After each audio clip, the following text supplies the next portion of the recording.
What is it like trying to improve on a game like Call of Duty 4? It's a hugely daunting task. There's the game exploded past our wildest expectations. Which is a curse and a blessing at the same time. There's a lot of fans out there that have supported us, for going on 2 years now. So you want to make sure you deliver to them an experience that's not disappointing in any way. And us ourselves, we're huge gamers. We play our own game. We want to build an experience that we're proud to put our name on. So it's something that we put a lot of effort into. We took very seriously. Well, nice. Yeah, you're on me. The multiplayer kind of blew up. There's so many new kind of features. There's the customizable kill streaks. There's death streaks. There's more creative class. There's customization within that. There's multiple attachments. There's power-ups on the perks. You can level your perks. So there's just a ton of new features that kind of expand the experience from the last game. Copycat is great, and I have to say, I'll admit, I've used it myself a few times. We have some guys in the office that are mutants. I don't think they're human.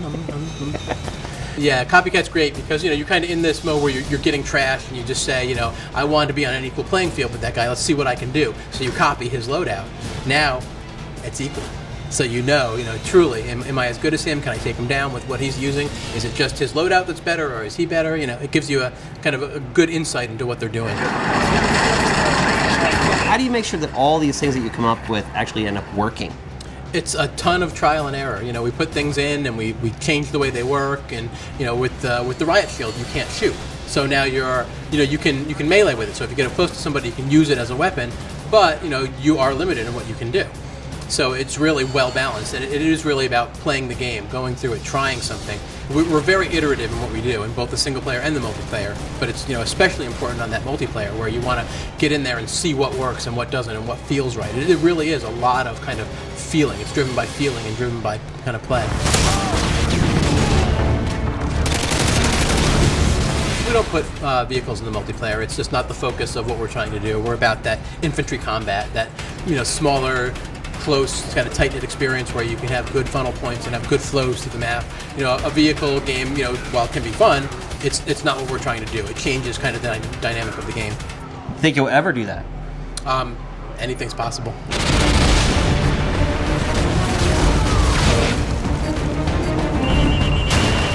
How many maps do you guys anticipate shipping the game with? A good amount. Over 12? There are a lot of fun maps. Have you reworked any of the old Call of Duty 4 maps for this game? There are a lot of fun maps. Do you have a couple map packs coming out exclusively for 360? Have you worked on anything like that on the Sony side? They're coming out first on the 360. They'll be available on the PS3 as well. Right, but do you have any exclusive maps set aside for the PlayStation 3 where they'll come out first for that system? We don't currently, no.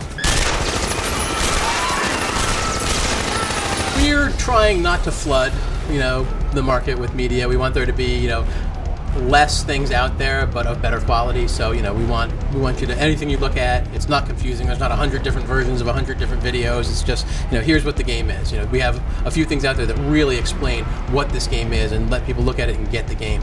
We want to make enough information that you see the game, you realize it's good, you want to play it, but not it doesn't ruin those story moments from the game. We really put a lot into the story and extension of Modern Warfare. This really is the first time we've done a sequel, so we want that story to be pristine as possible to the players.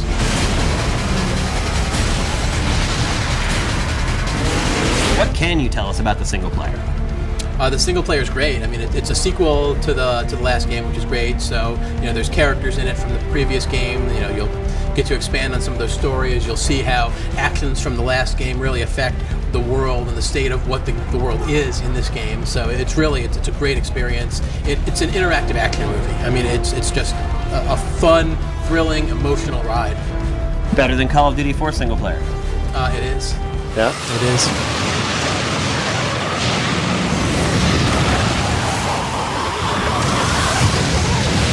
This event's been sponsored by Xbox 360. They showed their bundle today. Are you guys doing anything special with the PlayStation 3 version of the game? We do not have a special bundle for PS3, no. Microsoft came to us with this opportunity on the 360, and we loved it. Was that all a decision made solely on Microsoft coming to you guys, or was that a decision that you guys made? We've partnered with Microsoft for various things, and for the press conference at E3, for the hardware bundle, so they've just been a great partner to us, and that's how it worked out. Demo in the works? Right now we're working on kind of the last bug fixing, tweaking, tuning. So we'll see once we get from there. Kind of where we end up. What do you have to say to those people that are so dedicated to this franchise? I think they will be blown away with what they get in Modern Warfare 2, so they should not be scared to come over. We're kind of feature locked, everything's there that we're going to ship with. It's just a matter of making it perfect.